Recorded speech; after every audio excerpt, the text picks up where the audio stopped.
اللہ کے نام سے جو سراسر رحمت ہے، جس کی شفقت ابدی ہے۔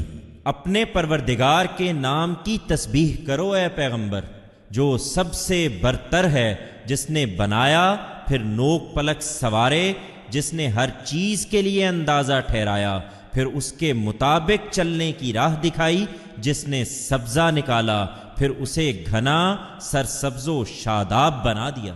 یہ قرآن بھی اسی طرح ایک دن اپنے اتمام کو پہنچے گا، پھر عنقریب اس کو ہم پورا تمہیں پڑھا دیں گے تو تم نہیں بھولو گے، مگر وہی جو اللہ چاہے گا۔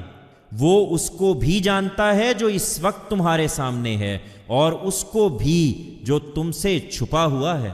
اسی طرح ہم ان مشکلوں سے بھی درجہ بدرجہ تمہیں آسانی کی طرف لے چلیں گے۔ اس لیے یاد دہانی کرو، اگر یاد دہانی نفع دے۔ جو خدا سے ڈرتا ہے وہ عنقریب نصیحت پالے گا، اور اس سے گریز وہی بڑا بدبخت کرے گا جو بڑی آگ میں جا پڑے گا، پھر نہ اس میں مرے گا نہ جیے گا۔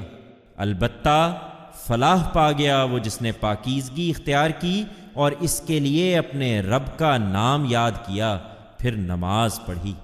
لوگو، تم کوئی حجت نہیں پاتے، بلکہ دنیا کی زندگی کو ترجیح دیتے ہو، درا حالے کہ آخرت اس سے بہتر بھی ہے اور پائیدار بھی۔